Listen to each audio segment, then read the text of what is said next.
जय हिंद, जय भारत। साथियों आज एक और खास विषय पे वीडियो लेकर के आपके बीच में आए हैं। जैसा कि आपने टाइटल देख लिया होगा, इस वीडियो में बात करने वाला हूं क्या 2024 के लोकसभा चुनाव में महिला आरक्षण विधेयक जो पास होने वाला है सदन से, क्या उसका लाभ महिलाओं को नहीं मिलने वाला है? मिलेगा कि नहीं मिलेगा?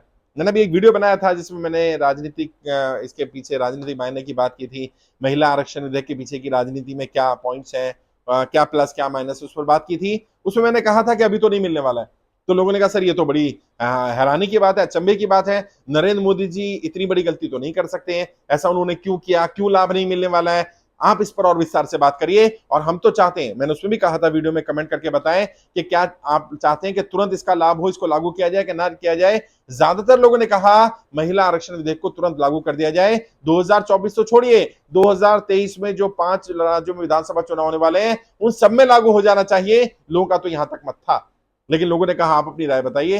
तो मेरा भी मानना यह है, अगर नरेंद्र मोदी जी, भारतीय जनता पार्टी वाकई सीरियस है, वाकई महिलाओं को आगे लाना चाहती है, उनकी लीडरशिप ग्रूम करना चाहती है, वाकई महिला आरक्षण के दिल से वो समर्थन में है, तो एक दिन भी इसको डिले नहीं करना चाहिए, इसको तुरंत प्रभाव से लागू कर देना चाहिए। और क्या क्या दिक्कत है?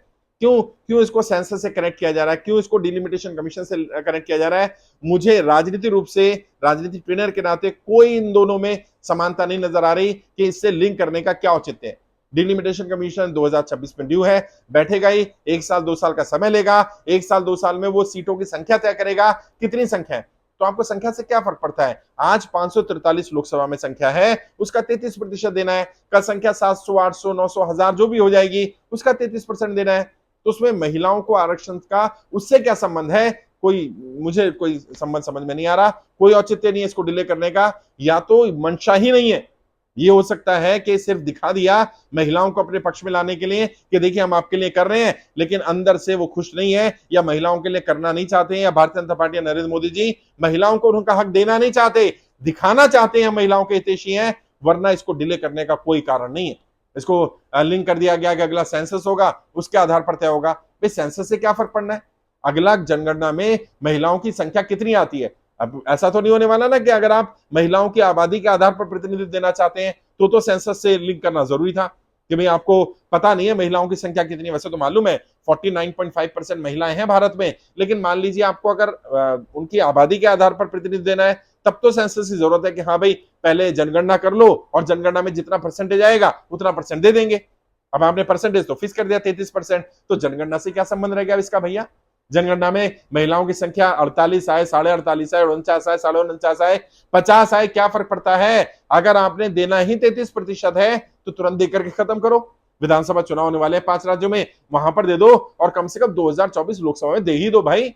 अगर आप कह रहे हो नहीं 2024 के बाद भी 2026 में डिलिमिटेशन कमीशन बैठेगा, उसके बाद जनगणना होगी, जनगणना होने के बाद तय होगा, यानी कि आपने 5 6 7 10 साल का और टाइम ले लिया।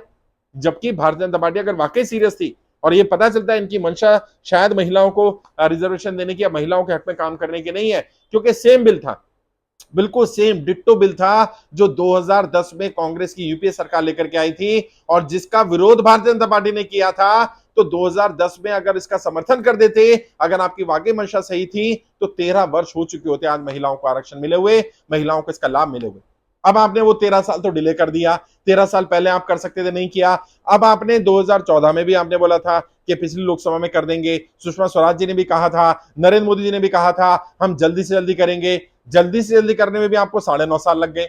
चलिए कोई बात नहीं, वो 9.5 साल भी चले गए। अब आप इसको और 5 6 साल के लिए डिले कर देना चाहते हैं, टाल देना चाहते हैं। तो इसका सीधा सीधा अर्थ है आपकी मंशा नहीं है, हाथी के दांत दिखाने के और हैं, खाने के और हैं। अगर भारतीय जनता पार्टी 2024 के लोकसभा चुनाव में महिलाओं को आरक्षण का लाभ नहीं देती है, तो ये क्लियर हो जाएगा कि ये महिलाओं के हक में काम नहीं करना चाहते, केवल दिखावा करना चाहते हैं, फॉर्मेलिटी करना चाहते हैं। और मैं आपको बता रहा हूं, भारतीय जनता पार्टी के नेताओं को बता रहा हूं, नरेंद्र मोदी जी को बता देना चाहता हूं, इससे आपको नुकसान हो जाएगा। कहीं ऐसा ना हो जाए दाव उल्टा पड़ जाए। महिलाएं अभी जो खुश हैं, सेलिब्रेट कर रही हैं, जब उन तक ये बात पता चलेगी कि 2023 के विधानसभा चुनाव में इसका बेनिफिट नहीं मिल सकता, और ना केवल 2023 में, 2024 के लोकसभा चुनाव में भी आरक्षण का लाभ उन्हें नहीं दिया जाएगा, तो कहीं ऐसा ना हो जाए ये आपके खिलाफ हो जाए।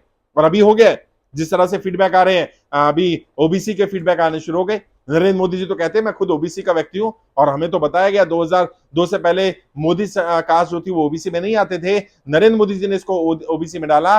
लेकिन अगर नरेंद्र मोदी जी ओबीसी हैं या उन्हें लगता है ओबीसी के हित में काम करना है, तो ओबीसी महिलाओं के से क्या दुश्मनी है भाई? महिलाओं में भी ओबीसी महिलाओं को आगे लाने में क्या दिक्कत है? हाँ, जनगणना नहीं हुई है भले ही जातिगत जनगणना, लेकिन हमें सबको पता है बहुतायत में है, मेजोरिटी में ओबीसी समाज है, ओबीसी समाज की संख्या 50% ज्यादा है, तो उन महिलाओं को क्यों छोड़ा गया? आपने आदिवासियों को इसमें रखा, एससी एसटी के लिए सीटें जो रिजर्व हैं उनमें महिला रिजर्वेशन लागू होगा, लेकिन ओबीसी में नहीं होगा। क्यों नहीं होगा भाई? ओबीसी में भी दे दो यार। और जब त्रिस्तरीय पंचायती राज सिस्टम में आपने ओबीसी में भी दे रखा है, एससी में दे रखा है, एसटी में दे रखा है, तो फिर विधानसभा और लोकसभा में क्या दिक्कत है? और जब वहां पर 50% दे रखा है, तो यहां पर 33% देने में भी दिक्कत आ रही है आपको। इसका मतलब यह है आपकी नीयत ठीक नहीं है, या आप जिन संगठनों से जुड़े हुए हैं उन संगठनों का इतना दबाव है क्योंकि वो संगठन महिलाओं को आगे नहीं लाना चाहते। मैंने पिछली वीडियो में बताया था कि स्वयं सेवक तो हो सकते हैं, स्वयं सेविका का कॉन्सेप्ट नहीं होता है। क्यों नहीं होता भाई? क्योंकि महिला इंडिपेंडेंट नहीं हो सकती है, महिला इंडिपेंडेंट डिसीजन नहीं ले सकती है, महिला लीड नहीं कर सकती है, महिला आगे नहीं आ सकती है। इस तरह के विचार वाले अगर संगठन आपके पैतृक संगठन है, आपका मातृत्व संगठन है, वहां से आप आगे निकल के आए हैं, तो हो सकता है वही विचार आपके ऊपर थोपा गया हो, या वही उसी विचार को आप फॉलो कर रहे हो। आपने केवल दिखावा करने के लिए महिलाएं खुश हो जाएंगी, महिलाओं को मूर्ख बनाने का काम किया है, लेकिन ये महिलाएं मूर्ख बनने वाली नहीं है।